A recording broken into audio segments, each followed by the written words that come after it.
Hey everybody, Jason Blaha here with Ice Cream Fitness. Sorry I don't have any ice cream for you guys today, but what I do have is some Nutella. Let me get a bite of that. Mmm.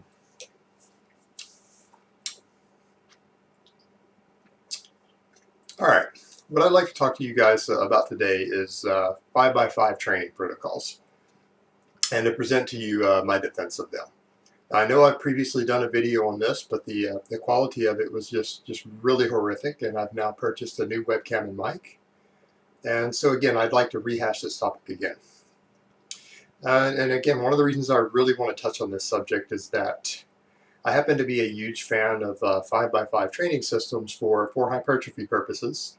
And quite a few members of the YouTube fitness community have made disparaging remarks about it, or have said that it's not particularly good to do 5 sets of 5 for hypertrophy, that it's more powerlifting.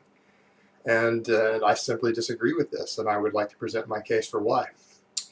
One of the first things we need to look at when we look at 5x5 systems, these are bodybuilder systems. They've been with us for a long time.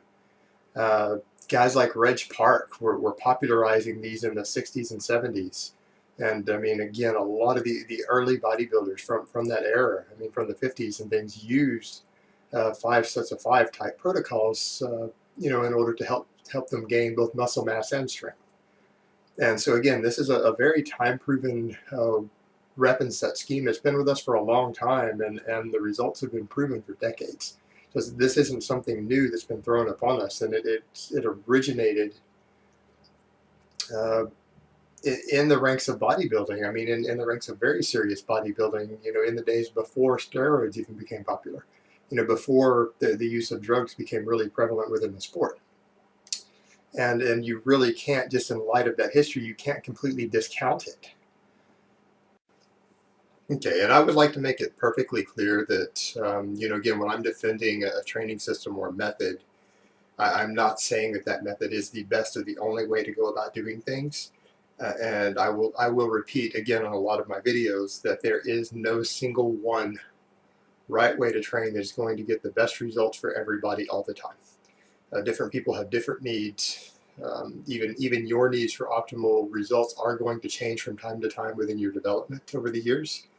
And many champion bodybuilders, powerlifters, and strongmen over the years have used different methods and philosophies that oftentimes completely contradict with each other, and have still, become the best, the best of the best within their given sport. So again, I mean, I'm not trying to be dogmatic in this, and I'm not saying there is only one right way to go about doing things. But what I do want to touch upon next with this is the fact that one of the things I like about 5x5 type systems is the actual rep and set scheme.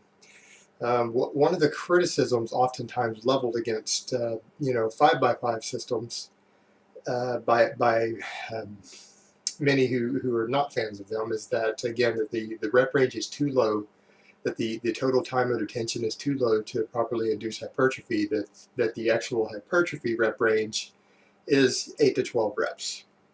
And where we get this idea in exercise science that 8 to 12 reps is the optimal rep range is that in studies that we've done, it's generally been noted that when you start using loads around 70 to 75% of your 1 rep max, that weight is actually heavy enough to recruit all available muscle fibers and all available motor units if you take that set close to failure within a single set. And what you generally find, 70 to 75% of 1 rep max is generally going to put you right around 8 to 12 reps. That's all you're going to be able to do with that weight.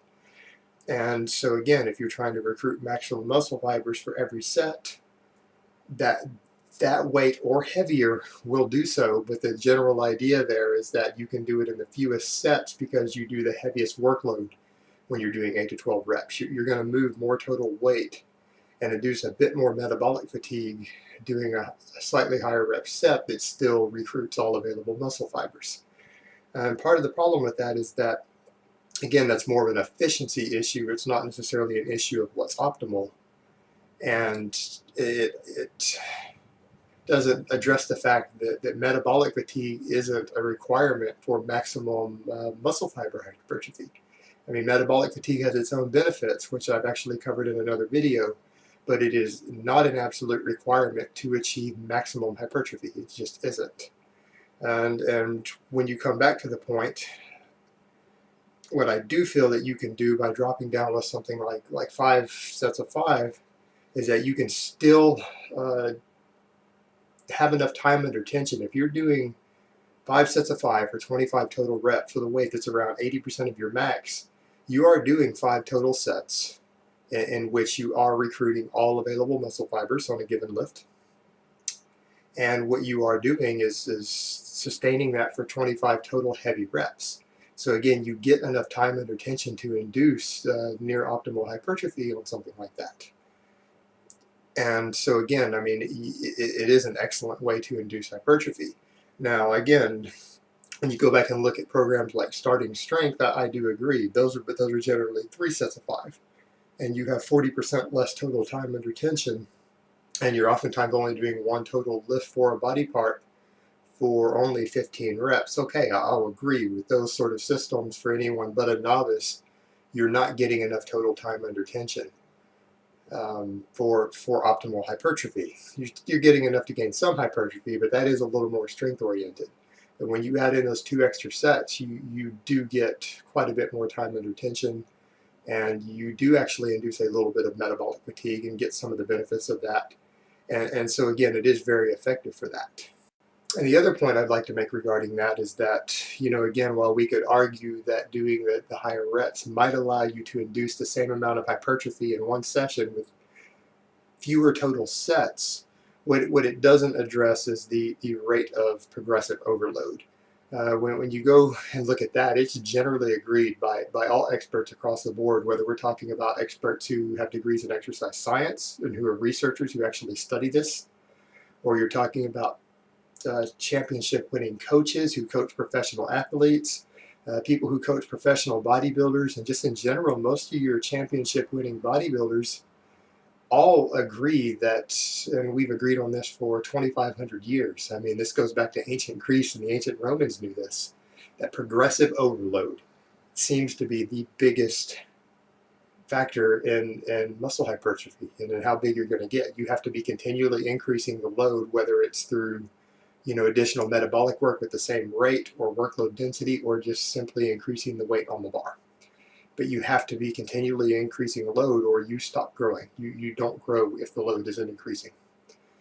So what we oftentimes find, at least in my experience and the experience of some others, is that when you're working down in a little lower rep range in the 8 to 12, and you're working with something like a 5x5, that oftentimes you can get a slightly faster rate of progressive overload. You can add weight to the bar a little more quickly, as well as you can sustain the progressive overload longer before it actually stalls and you have to change something in your routine. So, again, while we have some aspects of efficiency with going with higher reps, we have other aspects that when working with something like a 5x5 for hypertrophy, that it has other aspects in which it's more efficient. So again, it's not an open and shut case that one is better than the other. But again, I personally prefer the 5x5 because it does seem to allow for many trainees, again, the faster rate of progressive overload and to sustain the rate of progressive overload longer. And that really is the key to putting on quite a bit of muscle mass in a short period of time. Okay, this video is running a little long, bicep shot to keep your attention so that nobody gets bored.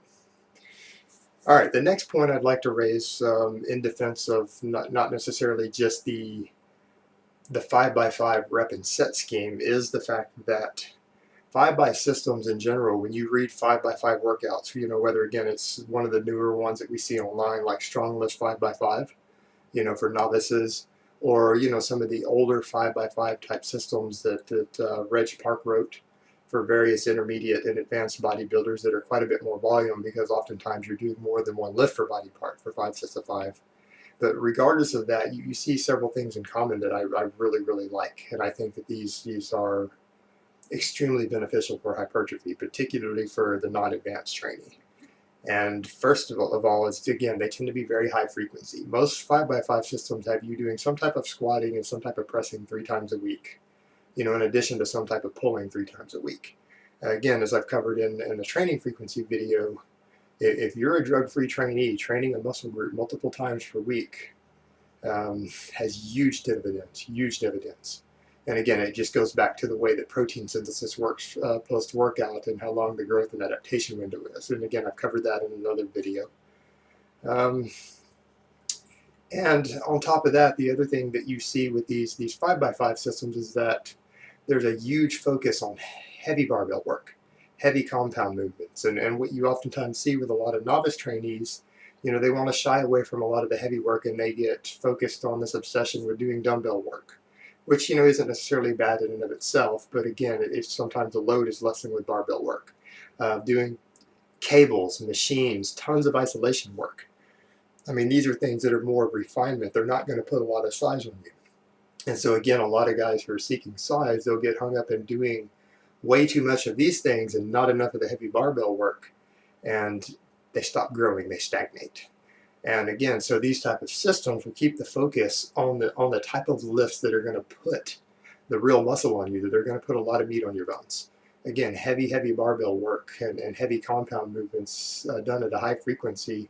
If you're a drug-free trainee, that's really what you need to focus on if you really want to put on a lot of muscle mass. And again, I mean, you'll see guys who will try to tell you the reps are too low, or just doing barbell squats as a primary movement isn't necessarily even that great for your thighs. And I would argue that it's great for overall development. And I mean, as for me, I've got pretty well developed thighs. I don't think anyone would dispute that for the amount of time I've been training again, and a guy my size. My thigh development's pretty good. I've rebuilt my thighs, again, I've only been training again for a year after being sick. I've rebuilt my thighs entirely off of 5-rep or less back squats and front squats. And that is exclusively what I do for them.